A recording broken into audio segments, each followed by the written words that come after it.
everybody. My name is Great Eagle, Sim Pilot. I'm a real world A320 captain, bringing my love for aviation and flight simulation to all you beautiful people out there. How is everyone doing this evening?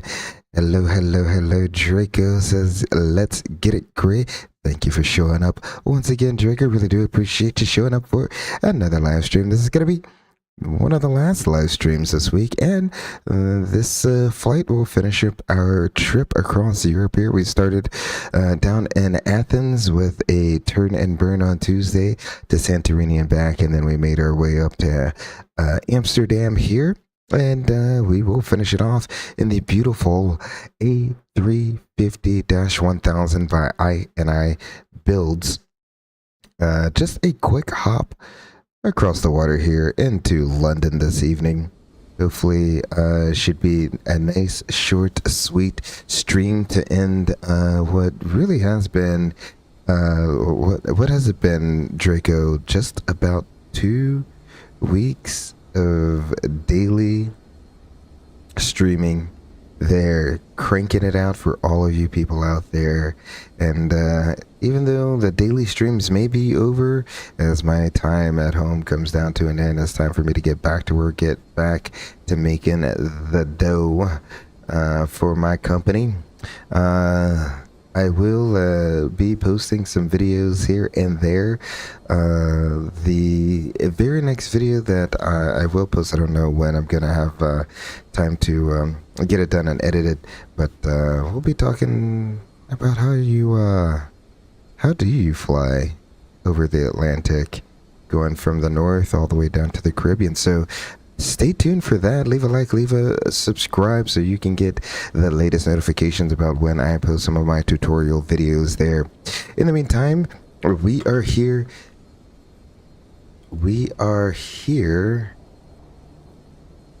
in Amsterdam Schiphol in the beautiful British Airways A350-1000. And yes, if you were here last night and you saw the slideshow that was the first half of my stream, you can't tell, much better. Getting pretty much a consistent 60 frames a second right now with the frame generation on. So today has been quite the day, trying to get everything up and set up today. I saw that how I was having those issues last night with the frame gen slash just with the aircraft in general, not getting the best performance out of it. I was like, oh, maybe my driver needs an update.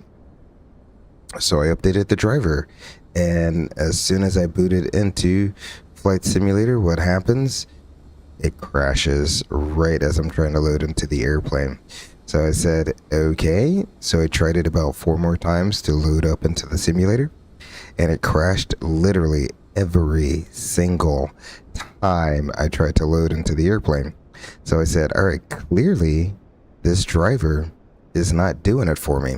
So I went ahead and uninstalled that driver, and things are working perfectly fine. However, I had to go back through my settings and retune my settings to where I had it before. I had everything pretty much maxed out because I think with the driver update, it said, no, you're only on a 4090.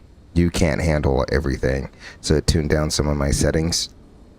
But oddly enough, it gave me all the traffic. Like it scaled back some of my LOD, but it gave me like an airport full of airplanes, a roadway full of cars, and an ocean full of ships. And I was like, I could care less about cars, ships, and airplanes. It's okay. I will have an empty airport unless you guys want to see the default airplanes that Microsoft Flight Simulator 2024 has. Then I'll go ahead and turn that on. But for now, I'm fine getting a few extra frames to not have them on, to have them shown right now. So that's perfectly okay with me there. So hopefully everything has been figured out and we can get up and on our way. Without further ado, let's go ahead and hop into the flight deck, where I do have everything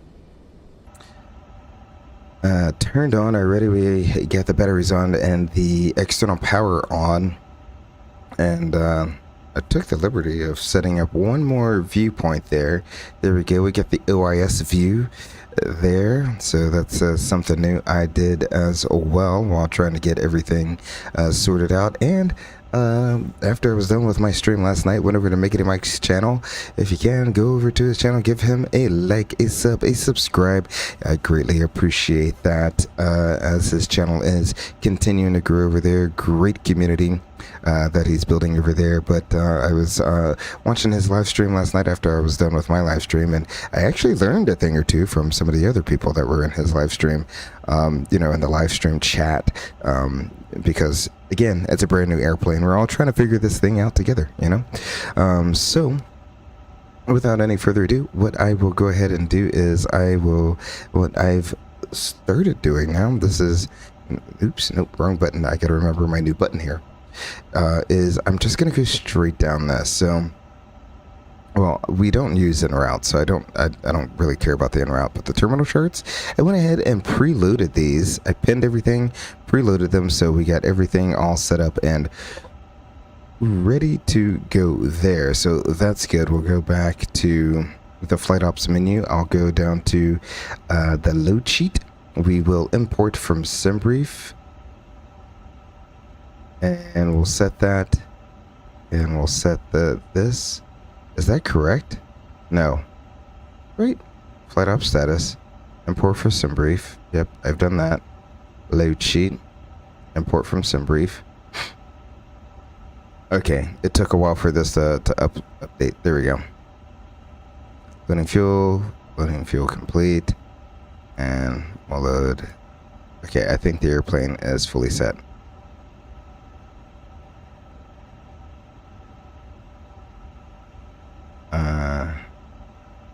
4, 5, 27. A pretty light passenger load, if I don't say myself. Right? That doesn't add up. Import for SimBrief. Let's do this one more time. 4 out of 50, 5 out of... That number doesn't add up to 361. It is what it is. Okay, there we go. It keeps going back and forth. Why do you keep going back and forth?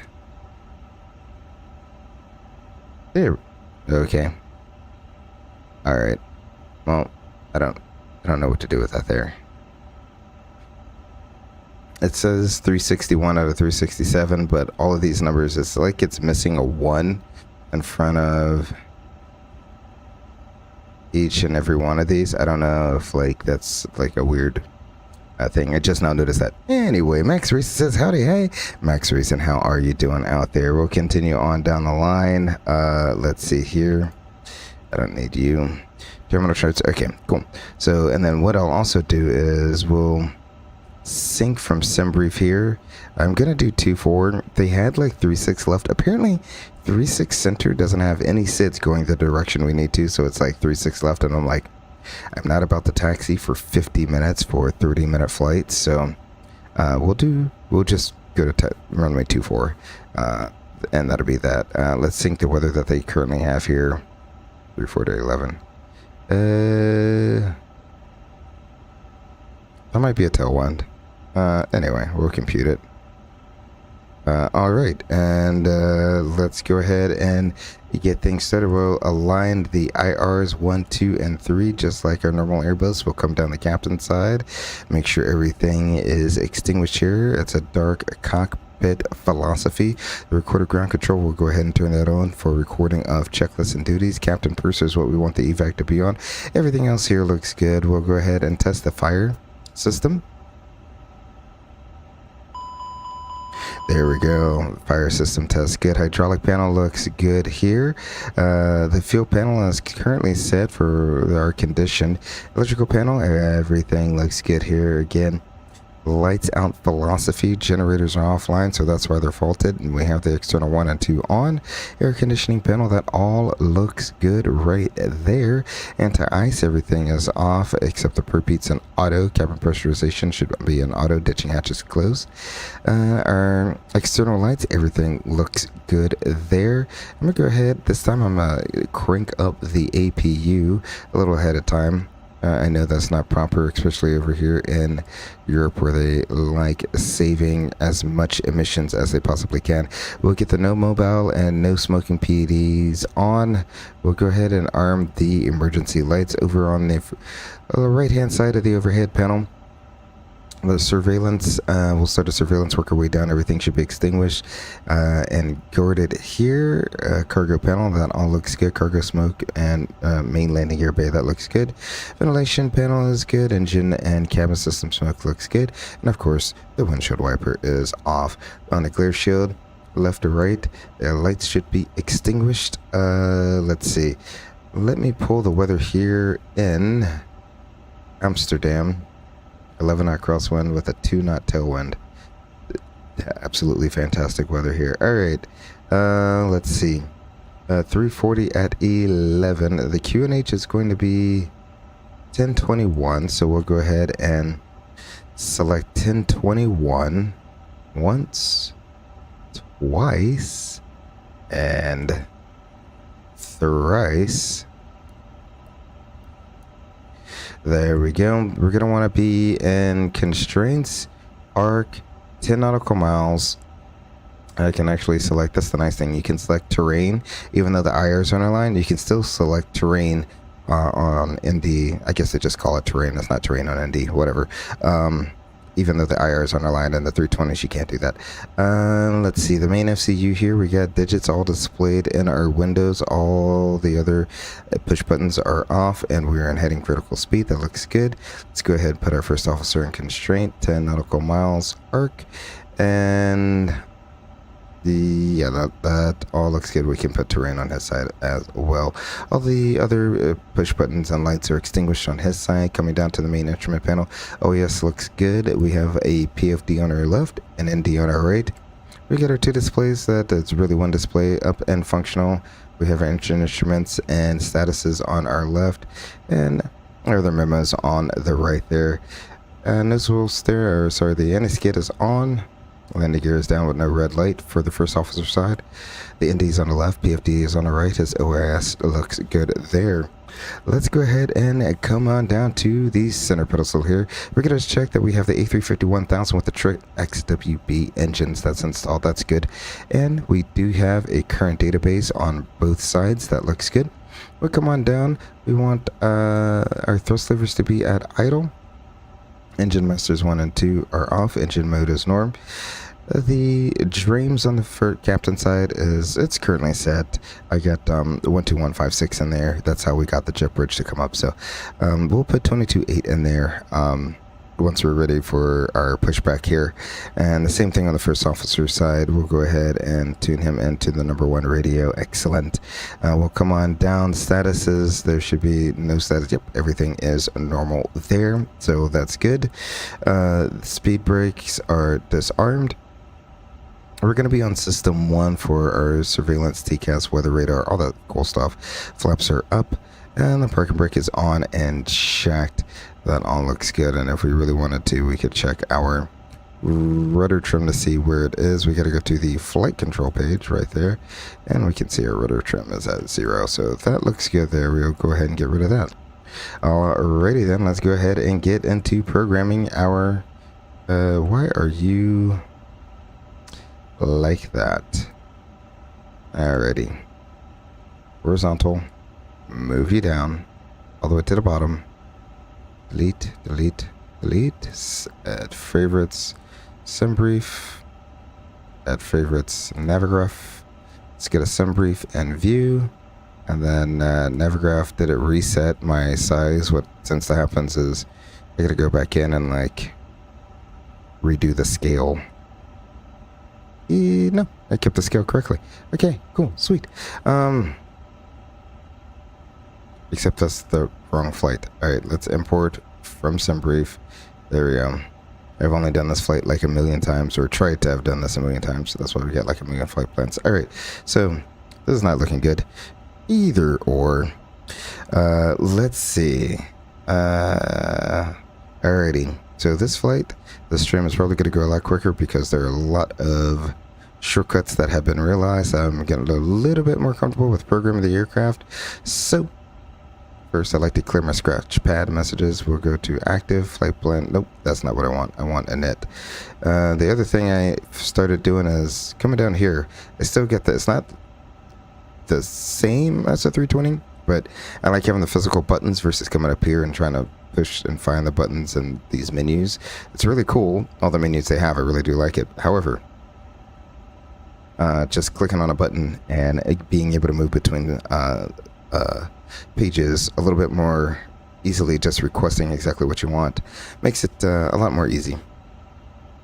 So we'll request our company flight plan. As we wait for that, let's go ahead. Company flight plan. Did I request it? Okay. Nope, apparently I did not. Let's go ahead and get some takeoff data, shall we? So we want takeoff performance. Oh, we already computed it, so we'll send that to the FMS. We'll pretend that everything is uplinking all at once. So we have company flight plan received. We'll go ahead and insert that. Excellent. Amsterdam to London with a Foxtrot. I don't know where that is as the alternate. What is that? Cardiff? Okay. Cardiff's the alternate. There, flight level 240. The cruise temperature, we're looking at, go ahead and get rid of you, -10 for our ISA deviation there. So 44. Did I click on that and then unclick it? There we go. So we want -42. Was it 40? Oh, clear. Yeah, -42. That's what I thought. Okay. I don't know why I said -44. 42. Enter. There we go. All of that looks good there. We'll go down to the departure. Runway 24. Our SID is going to be the Valk 3 Sierra. So this is something that you just kind of have to learn to do. Is you just can't scroll down using your mouse. You have to come down here with the scroll wheel and use that. So we got the Valk 3 Sierra temporary flight plan, and we will insert that into London. We will do runway 27 left. The approach will be the ILS. The VIA will be Lima Alpha Mike, and the star is going to be the Logan 2 Hotel. So come down here again, get a scroll down, Logan 2 Hotel. We can select that. Excellent. Temporary flight plan. And here's the trick here is that actually has, if I bring up Heathrow and I bring up stars, we have the Logan 2 Hotel, but they also have a way to transition you off of that. So we want the Lima Alpha Mike transition. So if we look here, we will go, I'm pretty sure I can do this in plan mode. Yep. Okay.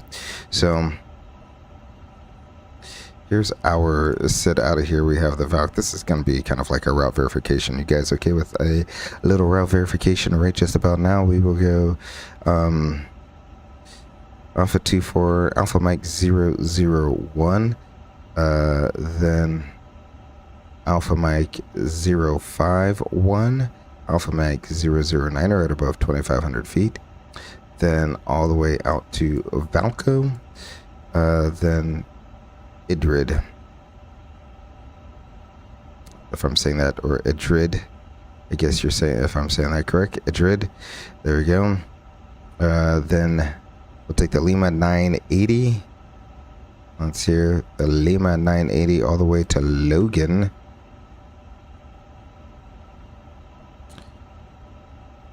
All the way to, wrong way. Logan. And then Logan is going to be the transition on the Logan to hotel. Logan to hotel says Logan's at 250. We're not going to be that high, so that's quite all right. Then we have Sabre at flight level 160. Then Braso. Then Wessel at 250 knots. Then, how do you call that? Lambourne? Is that how you say that? I think that's how you say that. Lambourne. And then from there, we got to take the transition around to the approach. So this is kind of different, kind of unique. So we have that fix. It's a radio DME. It's going to be at 7,000. Well, it says 7,220 knots. The chart just says minimum holding level. I don't know what that means, so it is what it is. And then we'll proceed down to this intersection at or above 6,000 feet. And a max of 180 knots, or that's a different fix. All right, so that's the next fix, max 180 knots.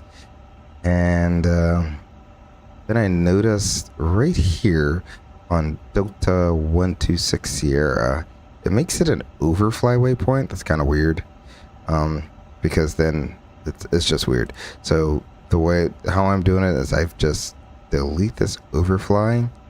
Because if I don't, let's go ahead. Let me put the overfly in there. Overfly. So we'll put the overfly in there, and everything links up to the approach, right? So like, we got that fix, then the CF for 27 left, and final for 27 left, and then the miss approach there. Alrighty. So watch when I insert this. Look, it's trying to overfly it, then come back and re-intercept a course, then come back and re-intercept a course, and then come back in it.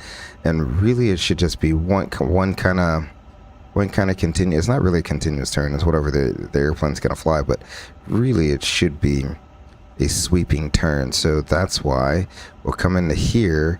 We'll delete the overfly and insert that, and now we have a much better course that the airplane wants to fly. So we'll go ahead and do that. So that is now complete. We can go back to the initializations. We can request the winds.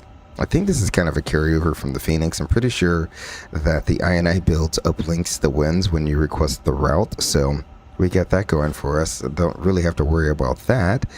And then we want to go to the performance page here. It uplinked, let's see, 137, 140, 146. Is that what we calculated here? 37, 40, 46, flaps 1, and flex 68. So yeah, that is what we calculated there. That's been verified. We can go ahead and confirm those speeds there. I have accuracy upgrade.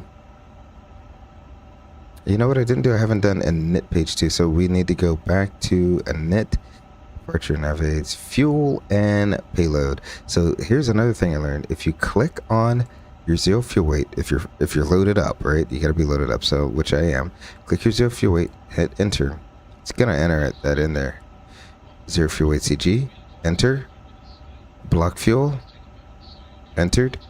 And the number of passengers we are looking at,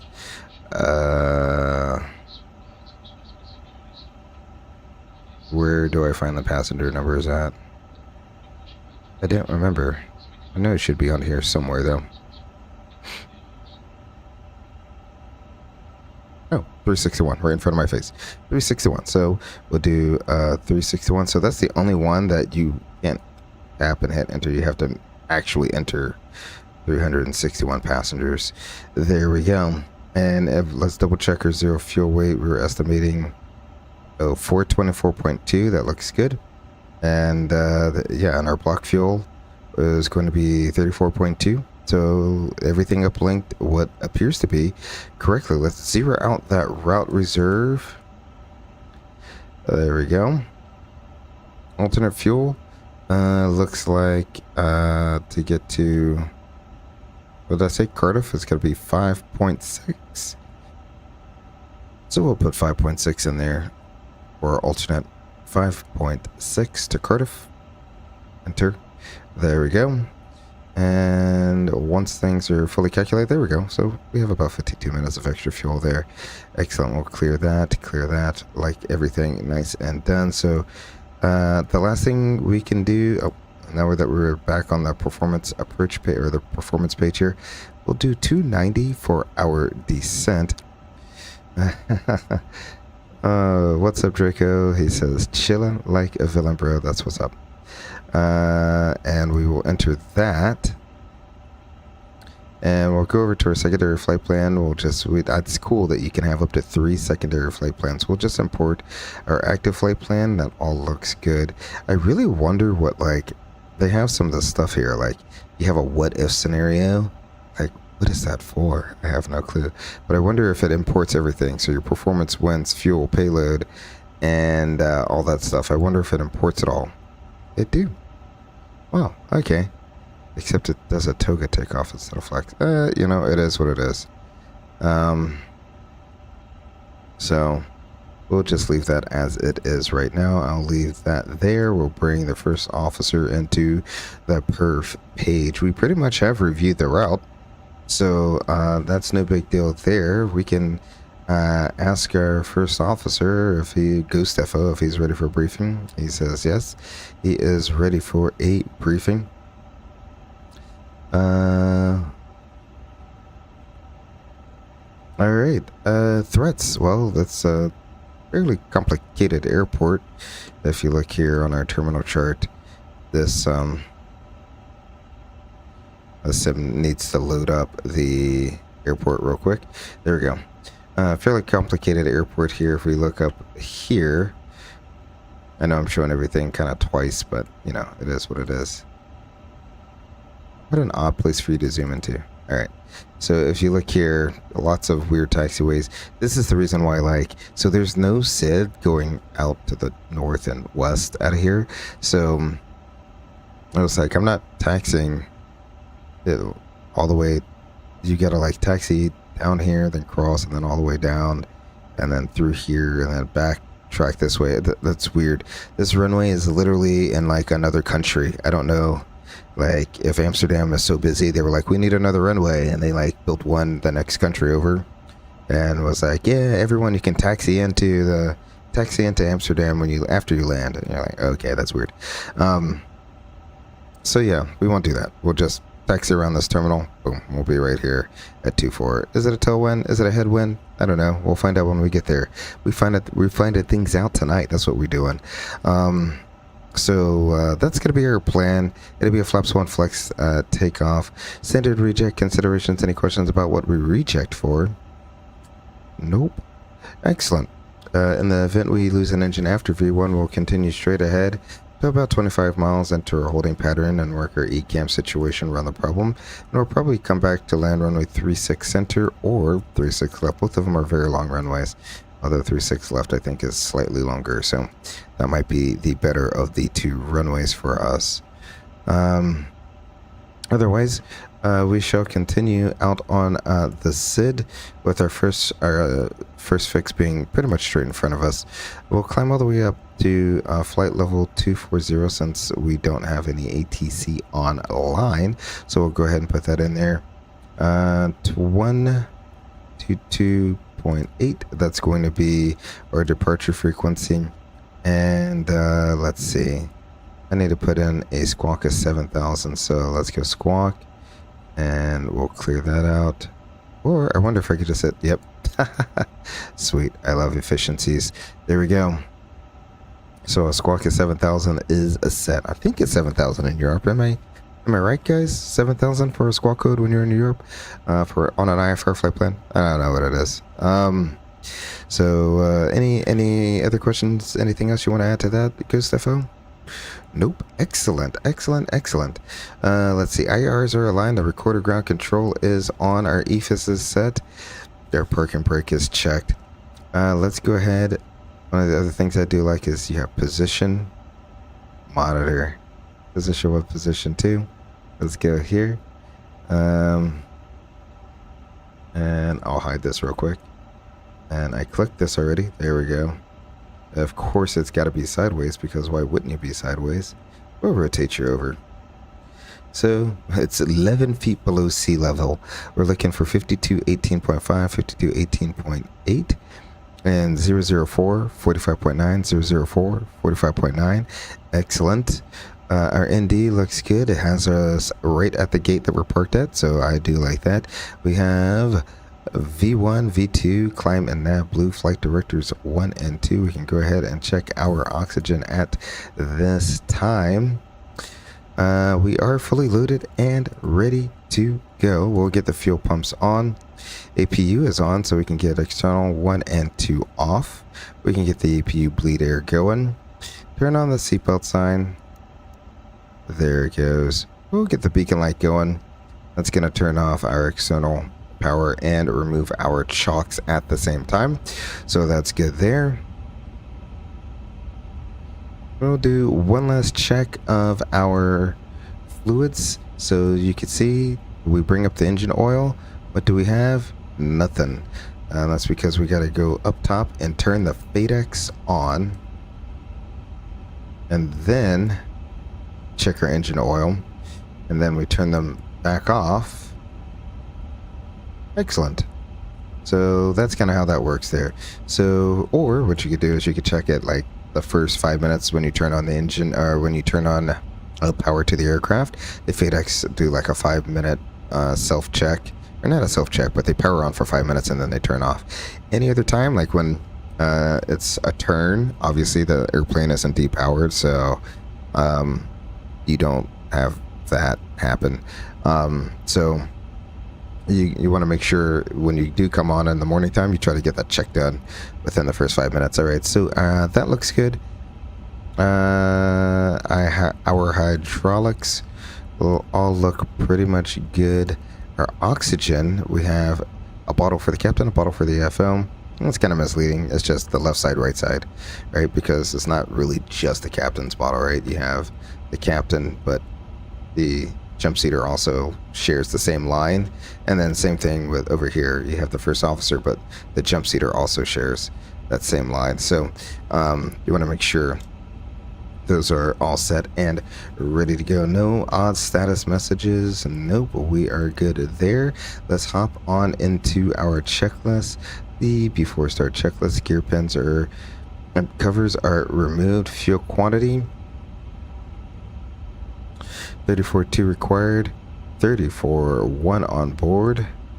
Takeoff data is set. Barrel ref, we are at 10:21. Seatbelt sign is on. ADRSs are in nav. We're to the line. So what we can go ahead and do now is go into our flight ops here. Ground services. We can actually no, because if I click that, I won't do anything because I have the jet bridge attached. Aha. So let's go ahead and call up our services menu here, and we'll request boarding to stop. That should close up our door here. The jet bridge should leave us.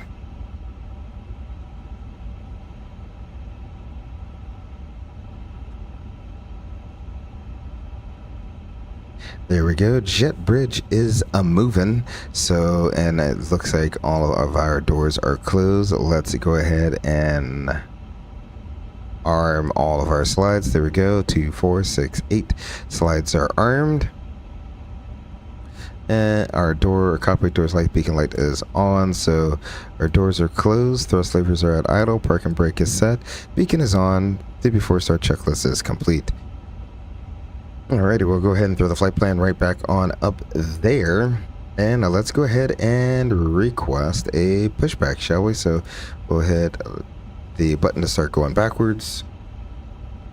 That's not what I wanted. I wanted the outside view. There we go.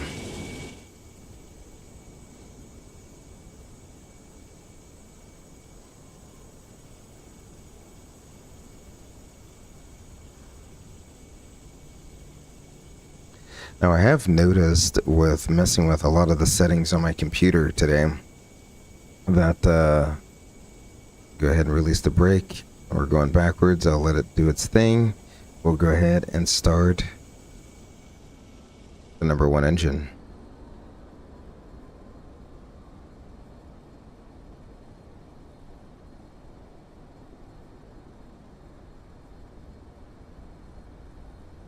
One thing I have noticed with messing around with the settings is like vehicles outside of like 20 or 30 feet of your view start losing their detail very quickly. Let me turn up the volume so we can listen to it.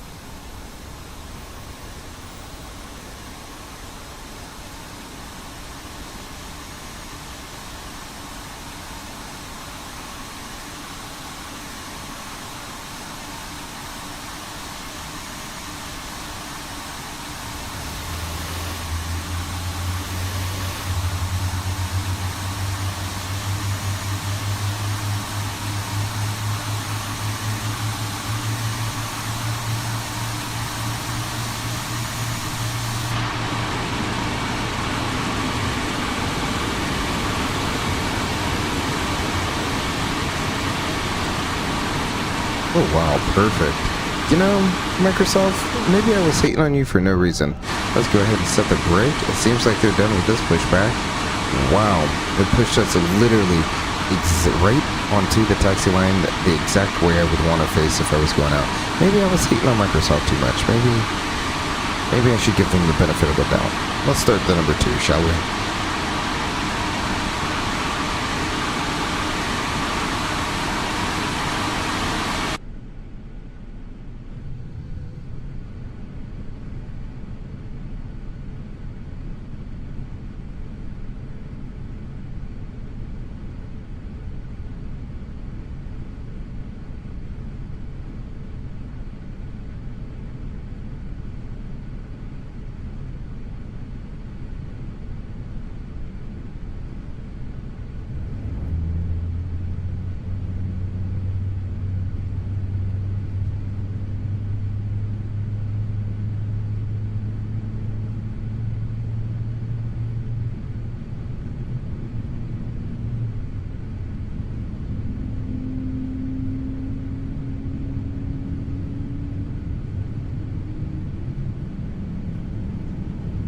Oh boy, those engines do sound beautiful when they start up. You gotta love it when a wide body starts up.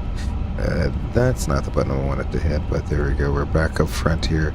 Put you on the terminal chart. It looks like we have 2 good engine starts here. Let me go ahead and throw 22.8 in the box. There we go. Let me double check. I really don't think anyone is online. Nope. And it's just me out here. All right. So, oops, nope, did not want to take that out. Let's go flaps 1.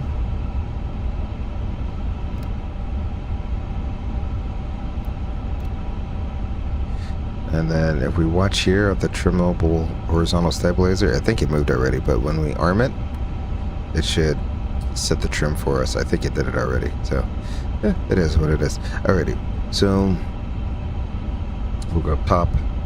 Fuel can come off. Engine master can come off. And we'll turn the taxi light on. Excellent. We are clear on the left. We are clear on the right.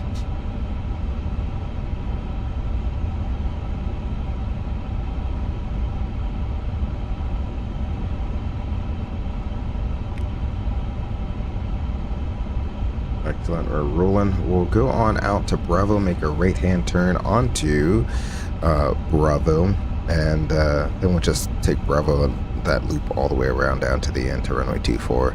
Seems like that'd be the easiest way out there. Flight control check. Pull up. Pull down. Neutral. Pull left. Pull right.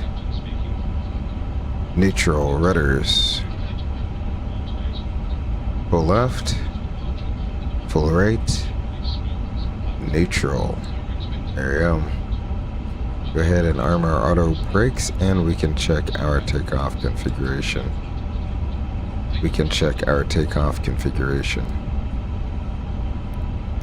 Jeez. Once I make the turn on the Bravo here, I'll try to pull up that taxi checklist and get that done while we're on the roll.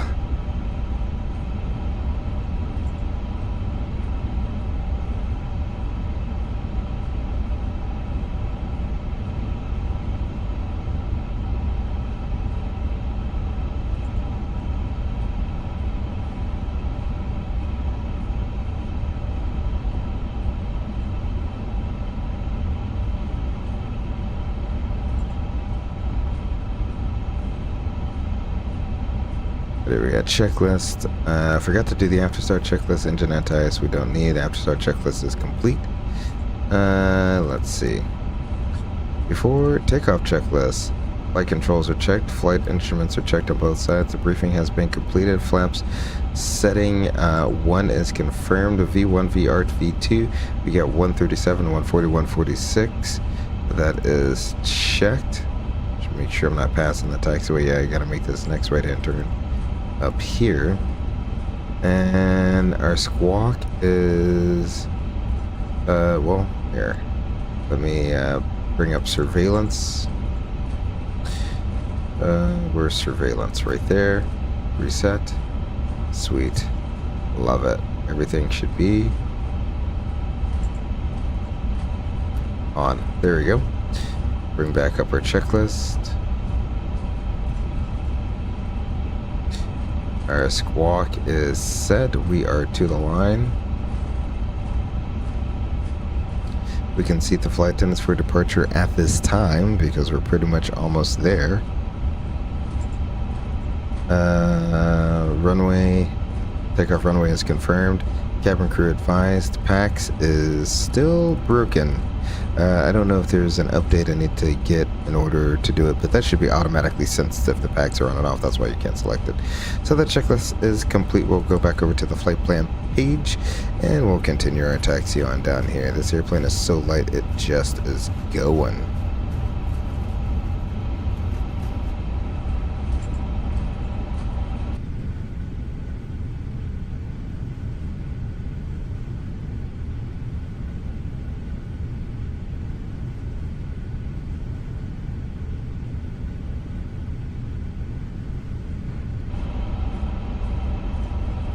Alright, ladies and gentlemen. I never brought the sound down from well, after we started, so yeah, enjoy the beautiful sights and sounds of the takeoff here out of Amsterdam.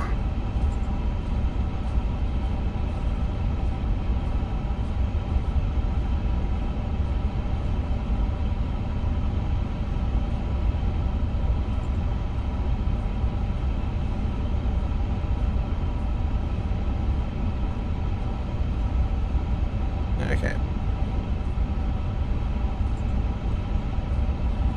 Go ahead and get rid of you. Bring you up to 10.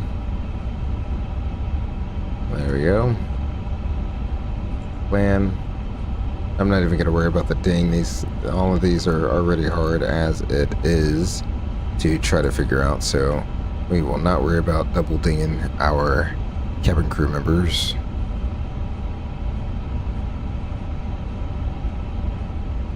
And we won't worry about doing the big wide body turn, even though we could if we really wanted to. There we go. Excellent, all lined up for departure. Let's go ahead and spool up our thrust here. That's about 50%. And let's go. Flex, thrust, set.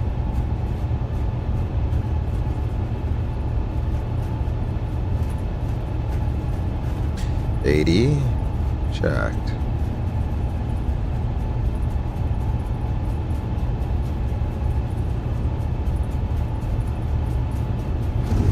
V1.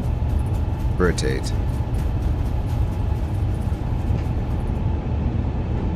Positive rate. You're up. Definitely tell that wind is coming from the right.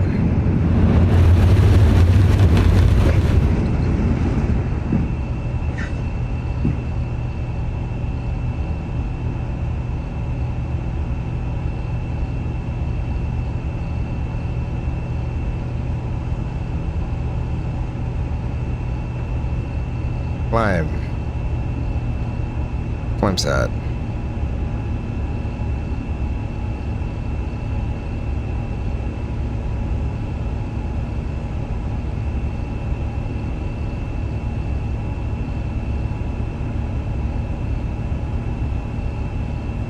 Only thing I wish is the aircraft's symbology was a little bigger on the little OIS display here, but it is what it is. Let's go ahead and get the engine anti-ice on.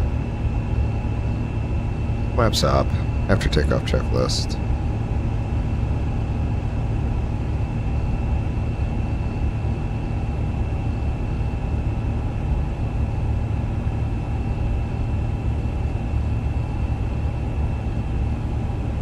Go ahead and get autopilot 1 on there, and we will disarm the speed brakes. Let's go to the back for photo view.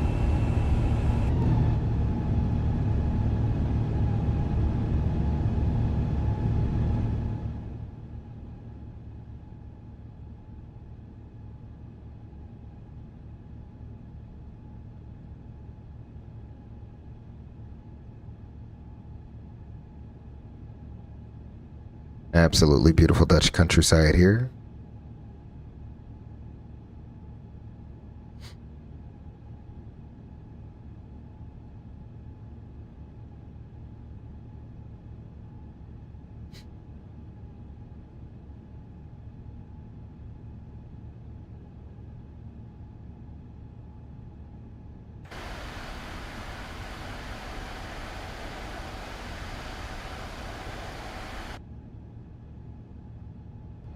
Let's see, I think we're through transition altitude already. Yep.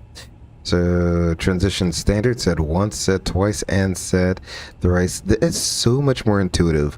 I kid you not. Having this being a push button versus a pull button is so much more intuitive for an Airbus pilot, because even in the real Airbus, when we cross transition and altitude level, whatever you want to call it, I still will push that button and it will do nothing, right? And that's why it says on the 320 series, it says pull for standard. It's for standard pull, something like that. So because that's the one button that you got to pull to do just the opposite of what you think it's going to be. And so glad that Airbus took the time to listen, see what the pilots, how they were actually treating the automation and adapting their automation to fit how pilots fly airplanes. It's, man, absolutely amazing. Love it.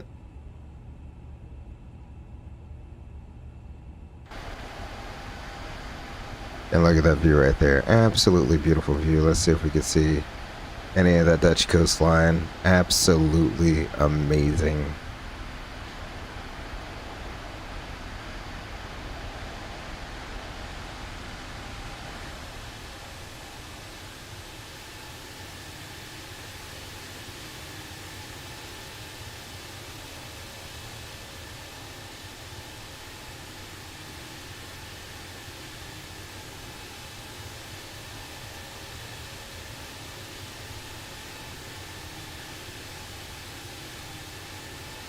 The frame rate, I'm glad to say, is a lot better in the air. I'm getting 80-ish frames in the air, so, I mean, obviously, the less that the simulator has to load, the better your frame rate's going to be, right? And as all it's loading is one texture over and over again, and that's the ocean. So, getting slightly better frames out here over the ocean than I was on the ground. Still, anything above 60 with frame gen on, I am absolutely happy to see. This airplane does run really, really, really well. So I know I've had my gripes about the performance, but really that was all kind of on me. And every once in a while it seems like there's a slight stutter here and there, but I mean, when you're getting 80 plus frames a second, you know, I'm not going to complain.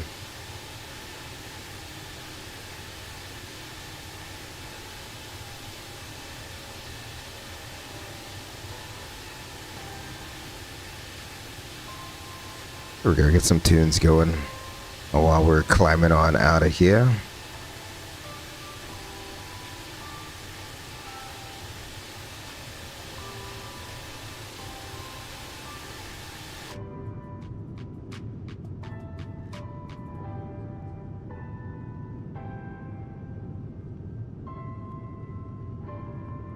You know, that's another thing that's kind of uniquely British Airways, and maybe a few other European carriers, is they have on the flap canoes here, they will have the orange tips.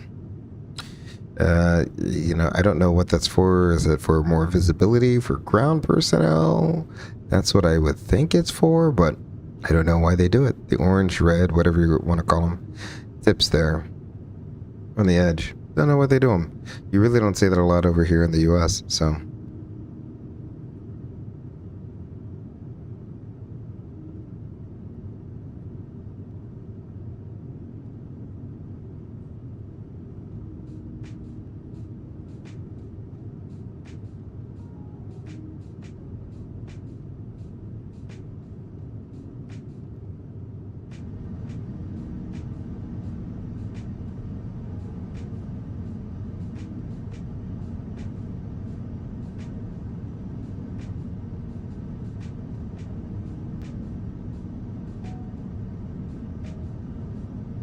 And I've been watching a few streamers flying this airplane, and I can absolutely say, like, if the way this airplane flies, performs in the sim is anything close to real life, like, I've seen, I mean, this airplane is going up to 430 and cruising around at 0.85 Mach.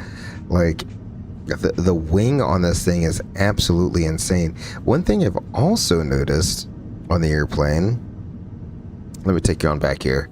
One thing I've also noticed on the airplane, when you go flaps full here, your outboard, so at flaps 3 you get the aileron droop, right? The flaps come down, the ailerons go down with it, provide a little extra lift, whatever.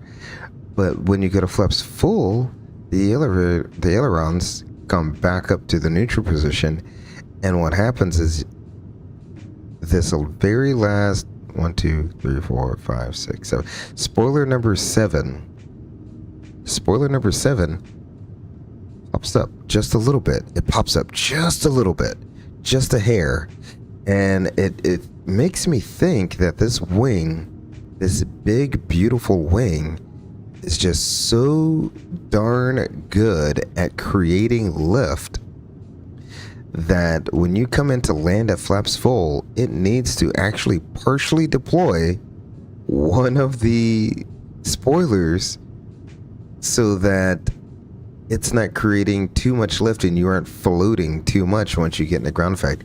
I really think that's why that happens. You'll see it when we do the replays. You'll see it. You'll notice that spoiler number 7 out here. Spoiler number 7 out here will pop up just a little bit. It's just the tiniest little fraction, but it will. It's like the small things like that, I chose the model, you know?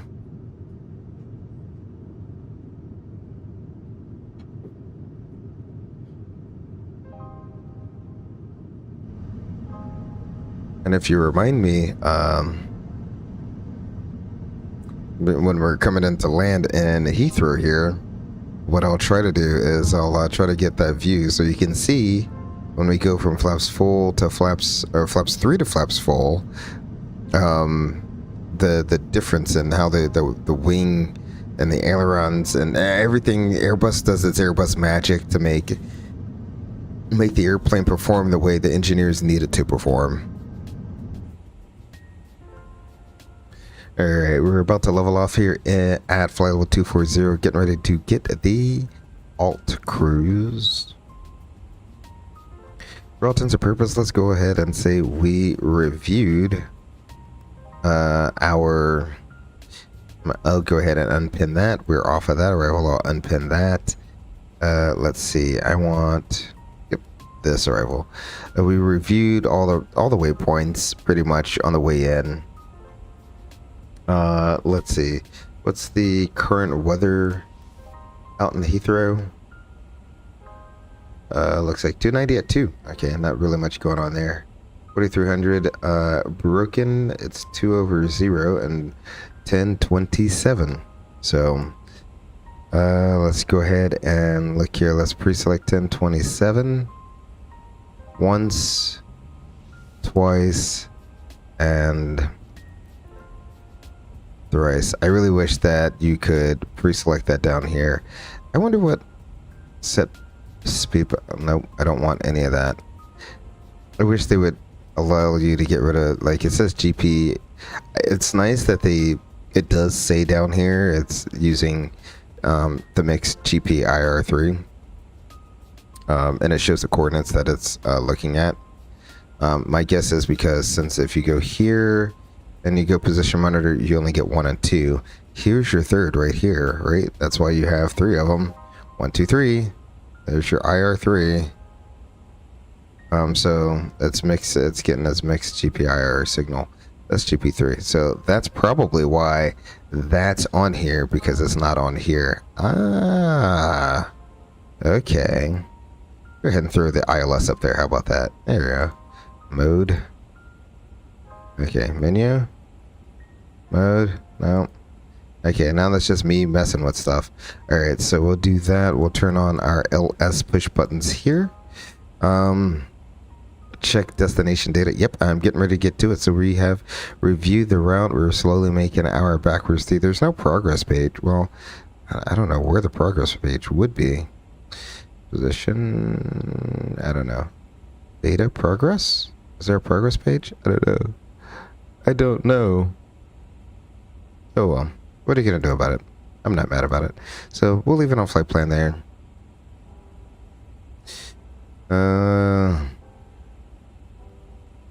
We're going over. I do like how everything's a page here. I just absolutely love it. I don't have to like go next or anything like that.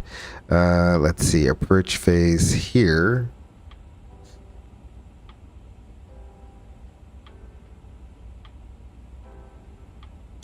Let's see, the wind is 290 at 2.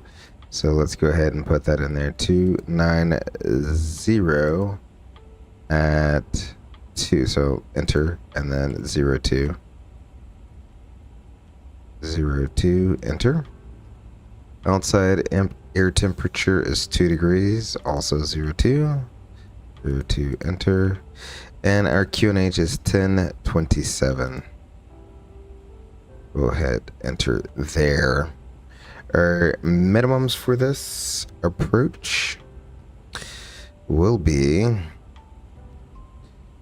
277. So we'll go ahead and insert minimums 277. Will pretty much be a visual approach backed up with the ILS since it's 4300 over broken at 4300. And yeah, we'll leave it at flaps full. That's okay with me. You know, I think the more I fly it, I'll try to figure out what will work best. What do they use in real life? Do they use flaps 3 in real life on the 1000 because you get better tail clearance like the 321, or do they do flaps full still just because of your rest speed? I don't know. I don't know what the correct answer is. You know, the more comfortable I get with the airplane, the more I'll probably switch back and forth between the two of these. You probably really only want flaps 3 when it's like super gusty out. I was listening to A330 driver, and he was saying that I guess because he is a Real A330 pilot as well, and which shares a common type rating with the A350. And he was saying if the A350 flies anything like the A330, it absolutely does not like flying in a crosswind. It's just, I guess, for me, being a 320 captain, I can definitely tell you when you're flying the sharklets around, the sharklets do not like crosswinds. And I wonder if the 330 and the 350 are the same way. It's got this big upswept thing right here, and it just makes it more difficult to fight the wind when the wind is pushing against your winglet there. So it really does make me wonder if that's the case. You would think the bigger the airplane is, the easier in a crosswind it would be, but maybe not. I mean, maybe 330 driver has a point there, so you never know. So we do have the approach page all set up there. I don't need to do any double D. There'll be a visual approach. We'll back it up with the ILS to runway 27 left into London. It's going to be chartered 11-3, dated 21 June 24. That's a visual approach, so I won't brief much here. Oh, the other thing we got to do, let's go ahead and bring this in. Let that load up real quick. It's going to take it a second. Let the sim pause for a second.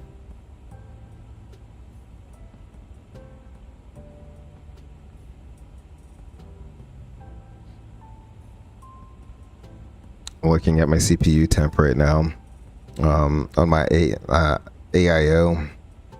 So tonight I have got the window open and some cool air blow through. Let that hot air from my CPU escape. Let the cool air come in. My CPU temperature has literally, since I've had the window open, dropped a degree thus far. So ambient room temperature does make a difference. Let's see. Has it... Let's go plan. There we go. So what we want... Oh, get away from me. Is this Heathrow? Yeah, I think this is Heathrow. Alright, so... Let's see here. We shall select runway 27. There's the dry brake to vacate right there. I think it's dry. So I'm going to just make sure we have selected runway 27 left. There's our dry brake to vacate. What I probably want to do is park at like this terminal right here. This, I'm pretty sure this is like the major British Airways. That's the major British Airways terminal. So what we'll do, I don't want to roll it too far. Let's see. Yep, we'll just roll it to literally the next taxiway past that. November 6th, set brake to vacate, and then we'll turn the auto brakes on, check our FMA, brake to vacate is armed. Sweet. Alright, so we can go back to park, and we can zoom back out again.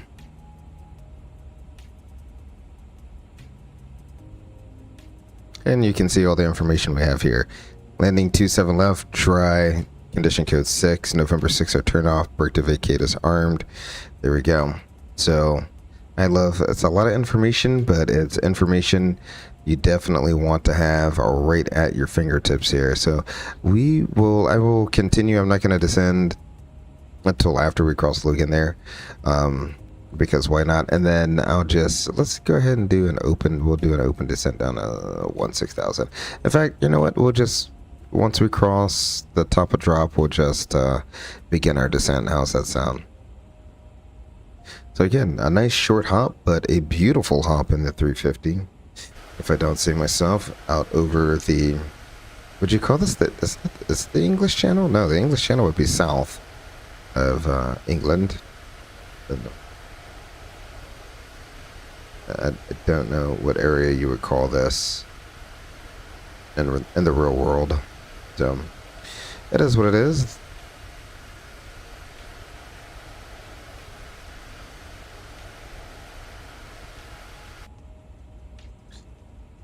But I enjoyed spending my evenings with all of you wonderful people out there.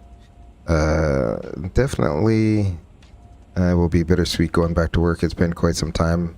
I'm not even going to know how to land a 320 when I go back to work. I'm going to be smashing, just like this landing here in London.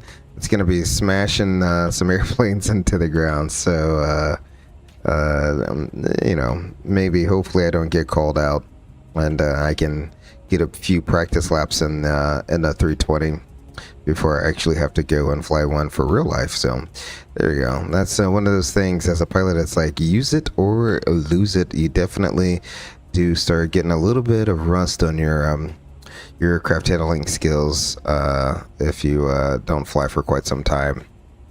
That's why Max Racing, if you're out there listening, and anyone out there who's aspiring to be a pilot, before your check rides, before you get checked out to go to go fly an airplane all by yourself and stuff like that,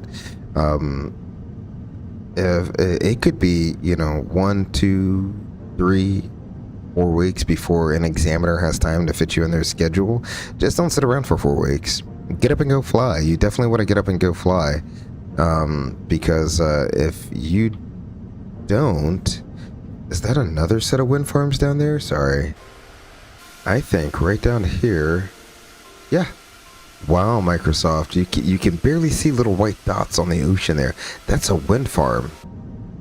I'm really surprised that Microsoft has that. You guys see that?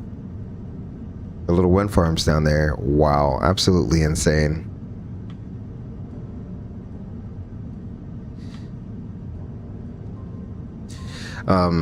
But just don't sit around and do nothing, right? Like, get up, go flying, practice your maneuvers, practice your takeoffs, practice your landings, stay in the books, make sure your knowledge is still there, because the last thing you want to do is show up not having flown for 2 weeks, and now it's time for you to get your types or your check, take your check ride in front of an examiner who's going to be judging everything you do, every decision you make. You don't want to do that, so stay current, stay fresh. That's going to be the easiest thing. That's going to make check ride day so much more easier.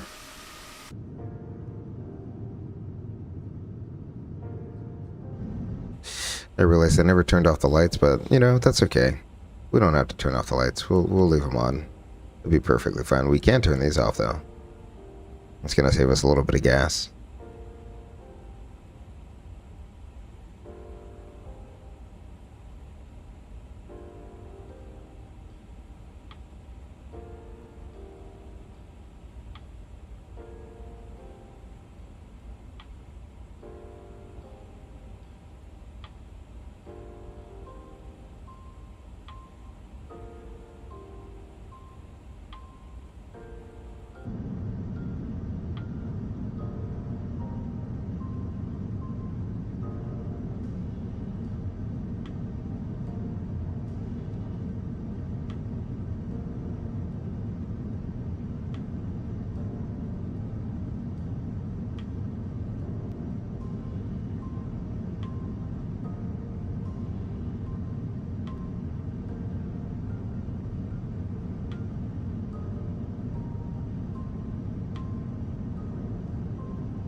Yeah, that should be saved better. We won't get as much clipping through the window there.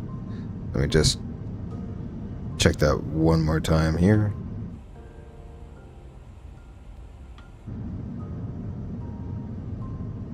Uh-oh.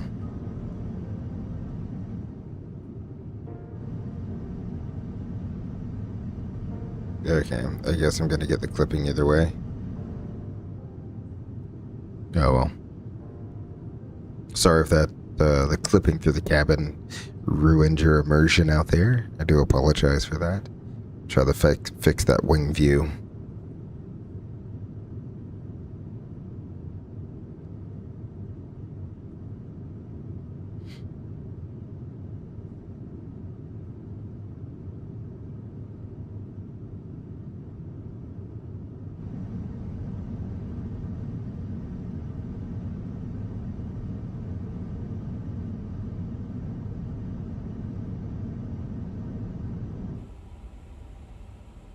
English coastline coming up right in front of us.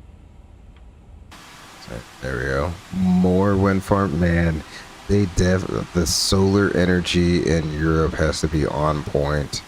Or the wind energy, solar energy, all that stuff. Renewable resources has to be on point there.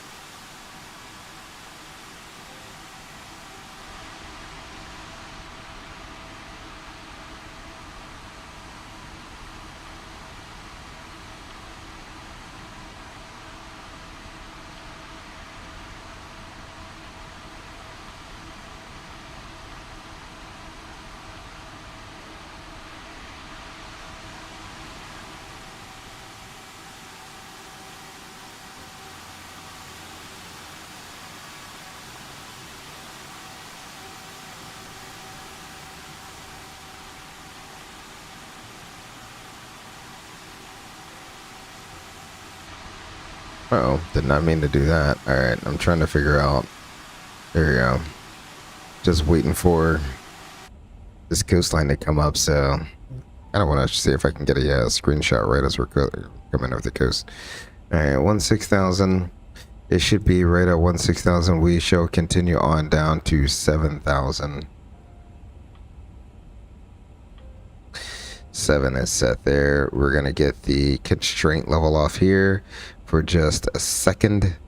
And while it's doing that, I'll go ahead and bring the speed back at the same time.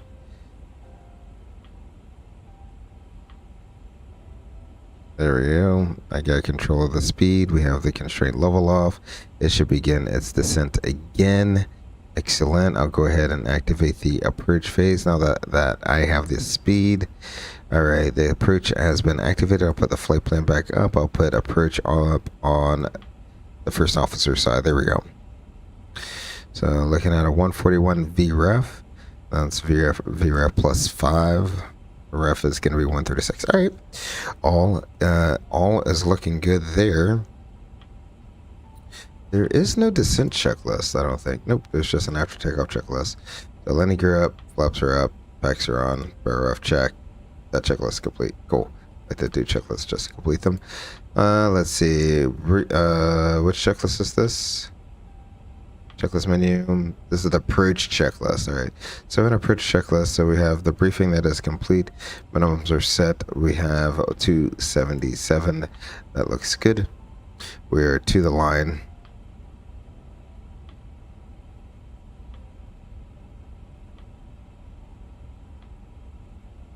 Go ahead and put that back on flight plan there. Well, it looks like we're going to be a little bit high. However, the other great thing is the speed brakes on this thing is absolutely insane. Now, I have noticed, I don't know if like that's they have a FMS revision on the A350s and 330s, but no, okay, that's not all the way down at the bottom. But in the newest softwares of the Airbuses that we have, now when that ball gets to the top or bottom, it will tell you how high or how low or how high you are on profile, so that you don't have to constantly go back and reference the progress page. So that's really cool.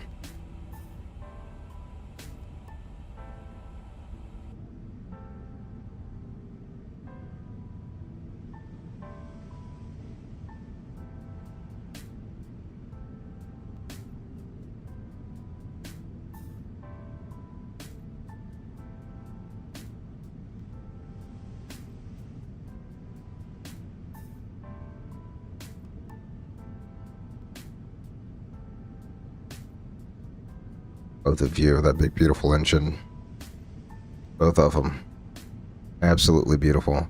Look at the wind bouncing around out there.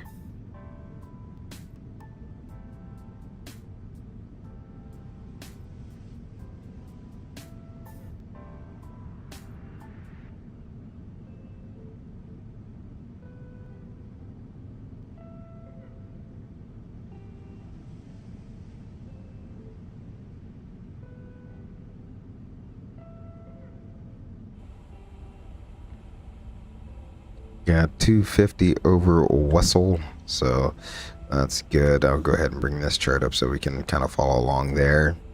We want 7,220 at Lambourne. Lambourne. I don't know how to say that. So what we could do is slowly begin slowing it up here.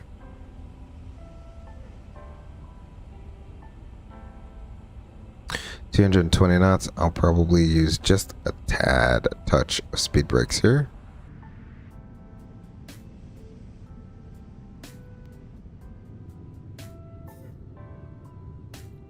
You can barely see the speed brakes coming out. Don't need too much. We're not crazy high, but I want to make sure that we are going to be able to make our restriction here.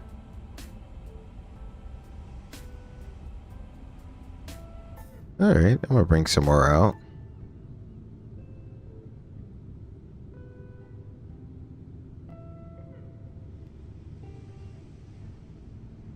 As very interesting because it even looks like the inboard ones, which are usually dedicated to only ground lift dumping, even they're coming up to assist in killing some lift. That's how you get such a crazy amount of drag on the aircraft when you do that. That's awesome.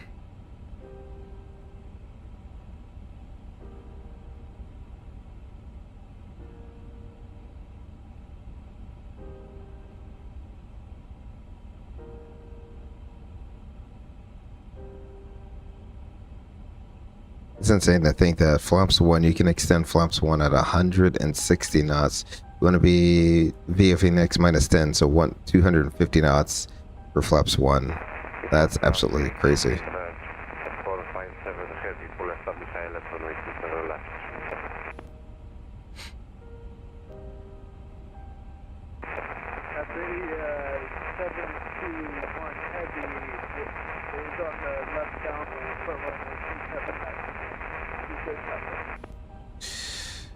Heathrow traffic, Speedbird 3318 Heavy is over Lambourne. We'll be doing the transition to the ILS runway 27 left, Heathrow traffic.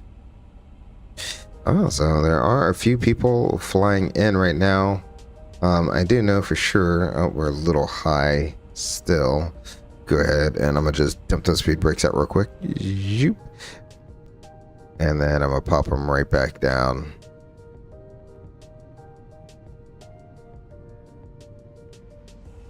There we go. That didn't help too much. So we're gonna stay here at 7,000 feet because for some reason it wants to still be at 7,000 feet here. So we'll transition to the initial. And once we cross that next restriction, we'll go down to 6,000. Then we'll manage it on up all the way down to 2,500. That's going to be the bottom side there. So what I'll do now is go ahead and get rid of our in-flight entertainment. Go ahead and stop that. Thank you very much. Really do appreciate that. And I need to get a flight recorder replay going. So let's go ahead and start that up and get that recording.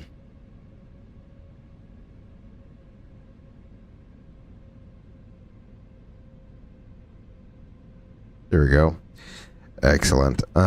So we got all of that going for us.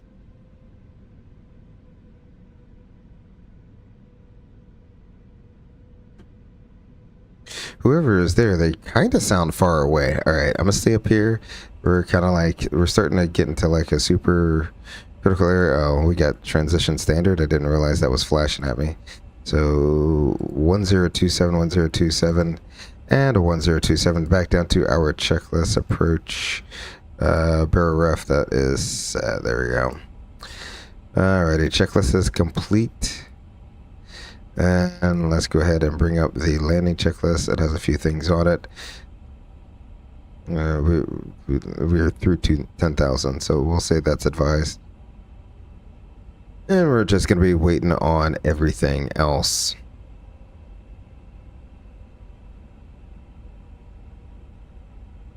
Runway condition. Oh, there's some things you can set, like runway conditions already set. Auto brake is as required. Auto thrust will be in speed or off, so we'll leave that. We're just making sure auto thrust is going to be in speed or off, either or. So what I'll do, we're holding Alt right now. It's interesting that this Airbus has an Alt button. I don't know what that does. I'm going to have to do a little bit more research on the A350, but we'll go ahead and set 6,000 there. Once we cross this next fix, I'll go ahead and we can manage it on up. 220 knots, VFE next minus 10. Let's just go ahead and go flaps 1. There we go.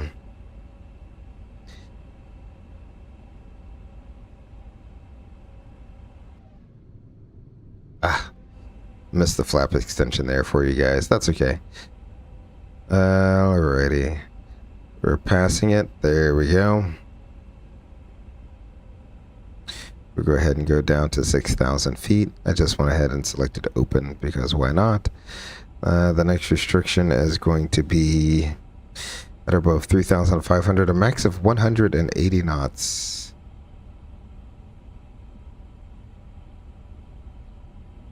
See if I can see any traffic out there.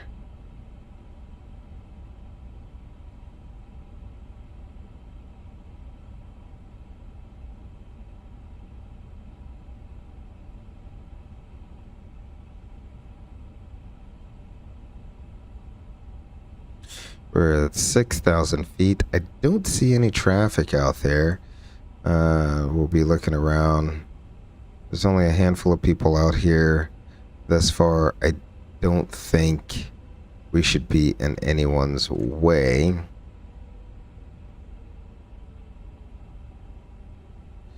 Might go ahead and slow it up to 180 knots now.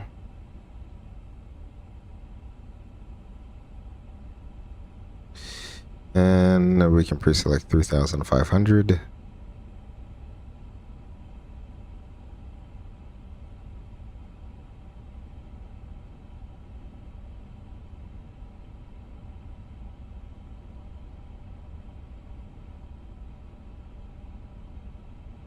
VNX minus 10, flaps 2. Let's go ahead for this.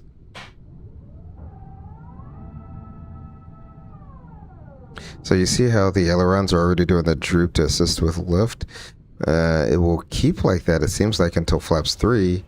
And then after flaps 3, it seems like when you go to flaps full, it kind of, I don't know, it's very interesting.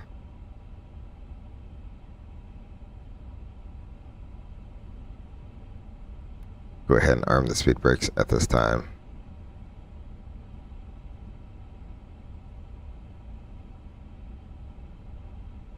Heathrow traffic, speedbird 2 Mike Whiskey, pushing back from stand 331, on to Golf, Heathrow. Heathrow traffic, British 721 heavy, short final, runway 27 left, Heathrow traffic. Heathrow traffic, speedbird 3318 heavy is on a 11-mile right base runway 27 left, Heathrow traffic. Alrighty, so we got that out there. Looking good, going down to 3,500. Looks like we should make that restriction. I'm going to go ahead and pre-select 3,000 in there. In fact, I'm going to go ahead and pre-select 2,500. We will go ahead and manage the descent. I'll go ahead and arm the approach. Get both of these up here. Get the speed brakes coming out, because I definitely want to make sure I am in a position to intercept the glide slope and the localizer.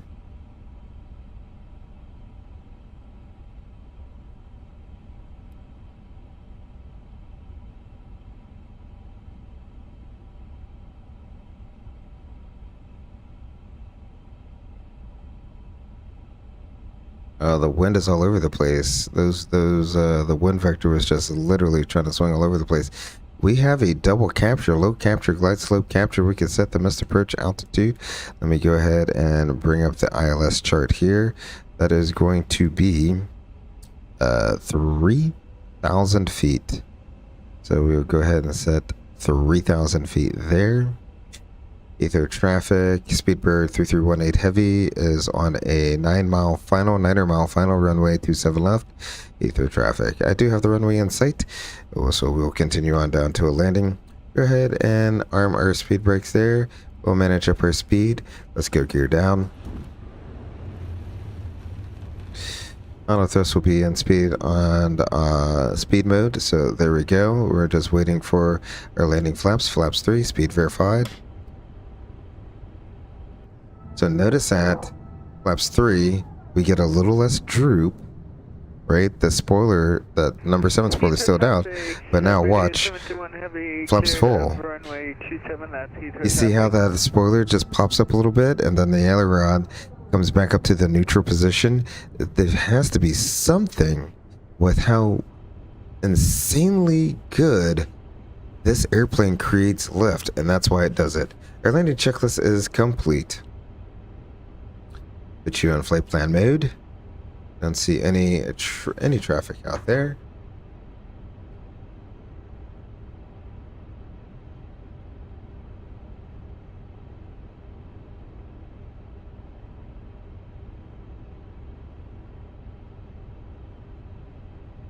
Right.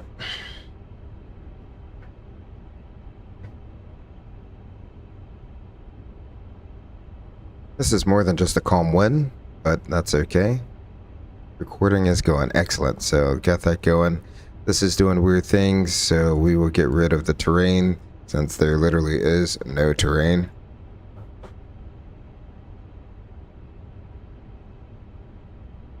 And you can even see on the display here, this is a feature, not a bug, because it shows those spoilers popped up. So makes you wonder what that's all about.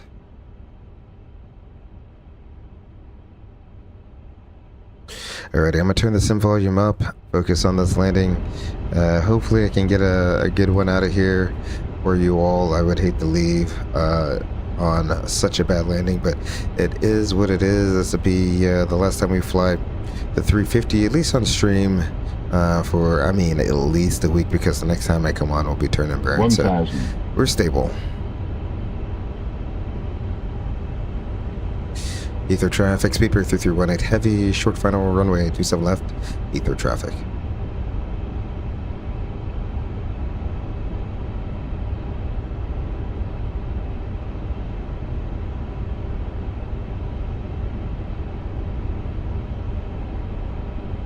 Alright, ladies and gentlemen, all pilots coming off.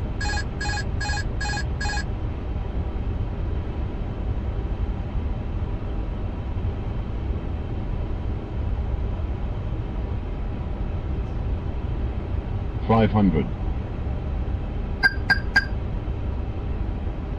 That triple chirp is so much later than it is in the 320.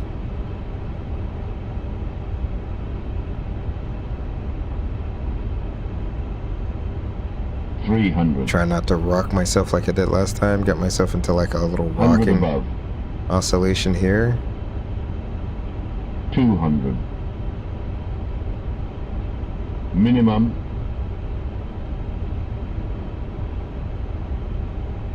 $100.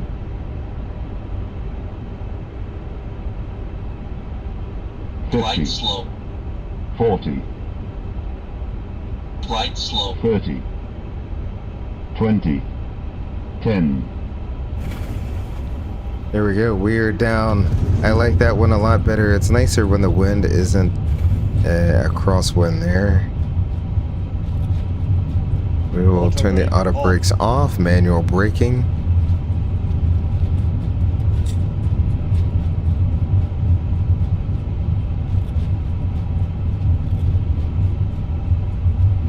Yeah. Brake to vacate seems to be a little aggressive, although I think that was the turn off I wanted to make there. No reason to make that turn off. We can just make this 90 here. At 90, we're at 80, 60. Excellent, ladies and gentlemen. Welcome to London's Heathrow. Let's see where we will be vacating at. Whiskey 7.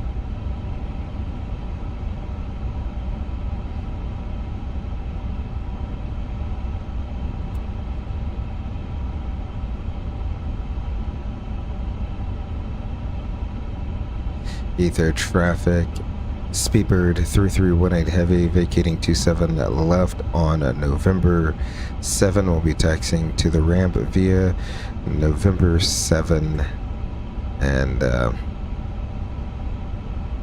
Alpha Charlie, London Heathrow traffic. There we go, and you can hear the announcement going there, ladies and gentlemen. Welcome to your destination. Excellent. We'll park right beside this other A350. Absolutely beautiful. Why not? So let's go flaps up.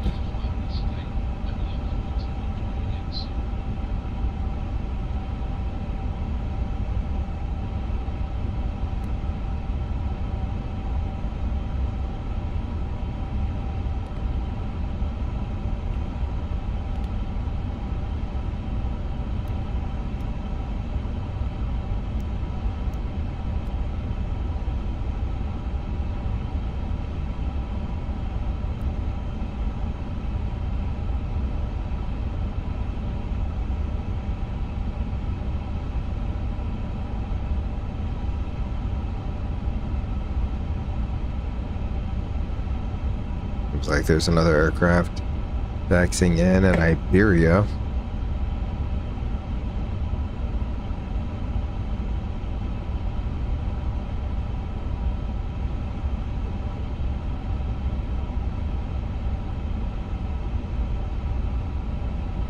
An Iberia A350 also taxiing and absolutely beautiful. Let's go outside here. APU is coming up. I do have all the lights off, so that's perfectly fine with me. Did not get the shot I was looking for, but hey, I can get this shot though.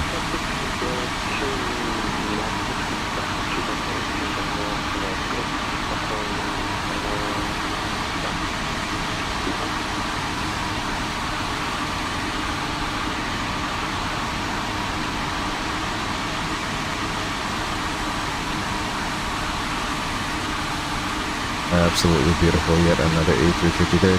We will take the wide body line as the solid yellow striped line right in the middle.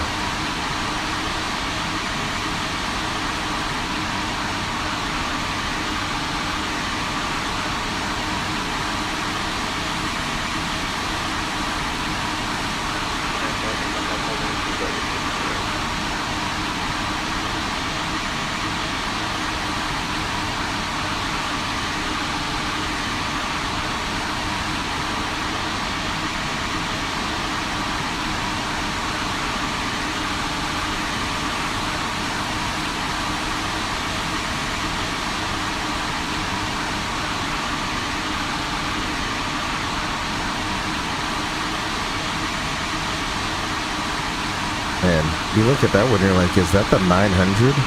Is that the difference between a 900 and a 1000? Look at the size difference between the two of us.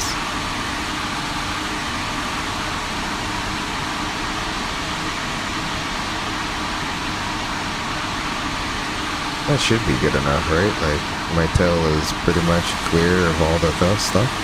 Excellent, excellent, excellent, ladies and gentlemen. Welcome to London Heathrow. Let's go ahead and we will stop our recording there. I'm gonna take a quick little screening of oop, that's not what I meant to do. That is not it. What happened? I hit the wrong button.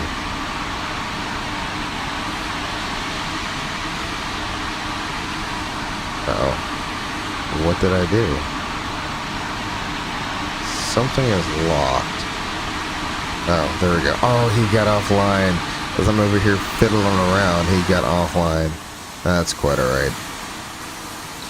Oh well, what are you gonna do? Alright.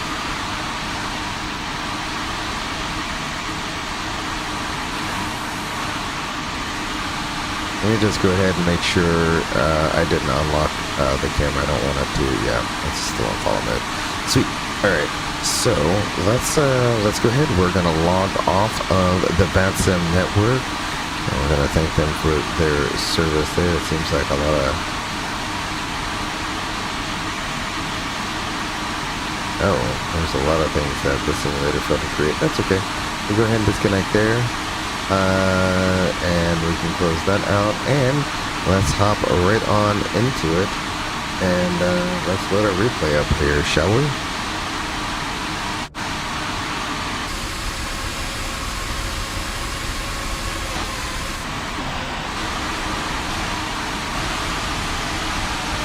Alright, give the simulator a minute or two to line up, to load in. Yeah, not a bad place to load in. Get the park and brake off. I can definitely do that. Alright.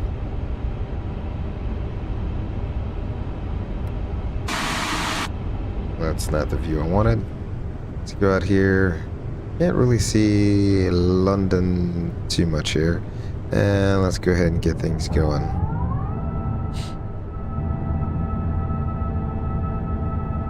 So you can tell the flaps are supposed to be in the full position because you can see that last spoiler just popped up a little bit.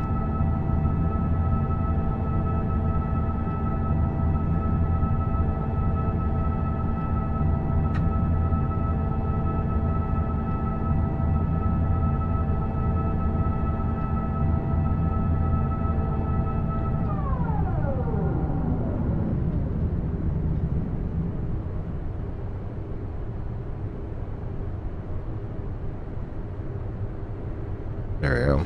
Everything's fully loaded in, but you see what I'm saying with that last little spoiler just popped up just a little bit. I wonder if this airplane is just so darn good at creating lift.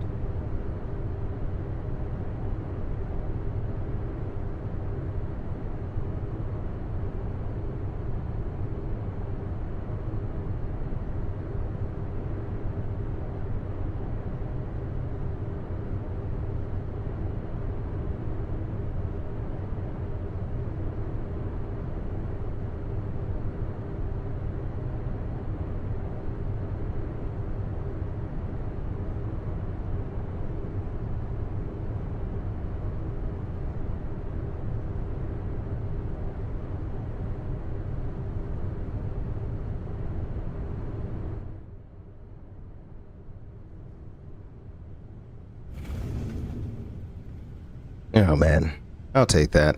I'll take that on centerline every time. Every time I'll take that on centerline. I don't know why the spoilers do that, but it is what it is. Where am I? Replay. There we go. Let's see. I want to see if we can see. Will we be able to see? No, we won't be able to see downtown London.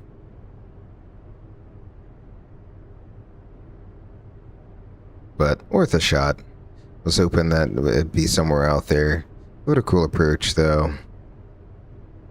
Are those hangars? Look how big those hangars are.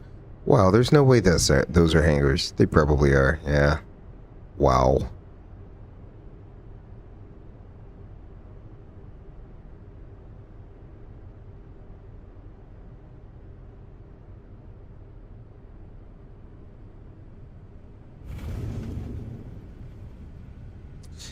Wow, absolutely beautiful landing. I'm gonna we'll have to watch a few more replays of this. We definitely got to get one of the outside views of it here. There we go.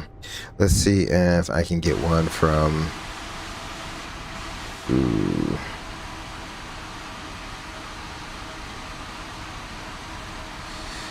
About right there. Again, you can see the last spoiler in H wing. Just slightly popped up.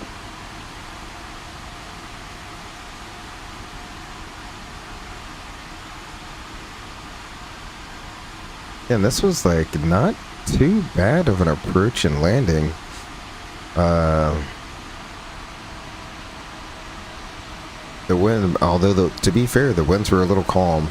Yesterday when I did it, the winds were, it was always a quartering crosswind at about 12 to 15 knots. This was like next to no wind. So I definitely got a better feel for how the aircraft handles and more of a headwind and a non-gusty wind situation. I did come in over the threshold a little high, but man, I did not try to float it out at all. Still, just, I wouldn't say rolled it on, but man, that ain't bad. I'm not gonna lie, that ain't bad.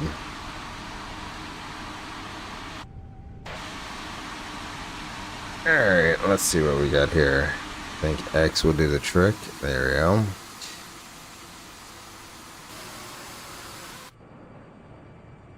Oop, too far.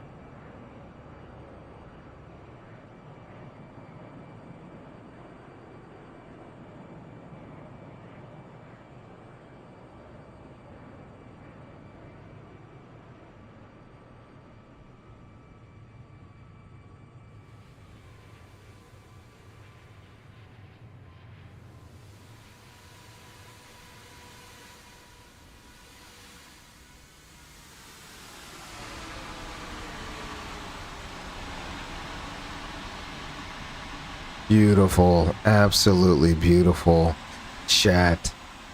I mean, it literally doesn't get any better than that right there. Pretty much in the touchdown zone, on center line, both mains down at the same time. Much better than last night when I was rocking back and forth. the entire night last night. I says Dummy Thick. Hello, Dummy Thick. How are you doing tonight? Glad you can make it out, even if it is just for the final replay cam here. But you see, we took the A350-1000 from Amsterdam to London Heathrow there.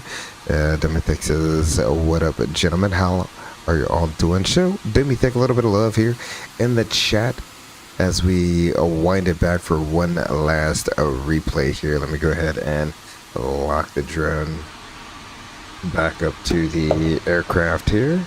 There we go.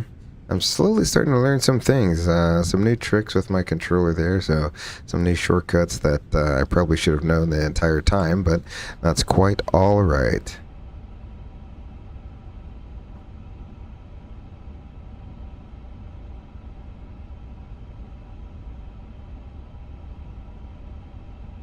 Wait, sorry about that. The wind is howling outside, but the nice thing is my PC has cooled down from 33 degrees to 31 degrees, so I mean, you know, that's a huge plus there.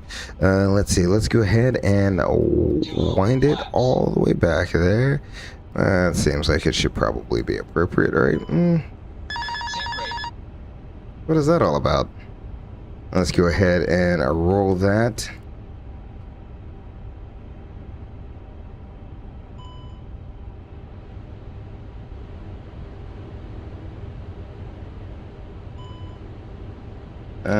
There's not really a good view from here, is there?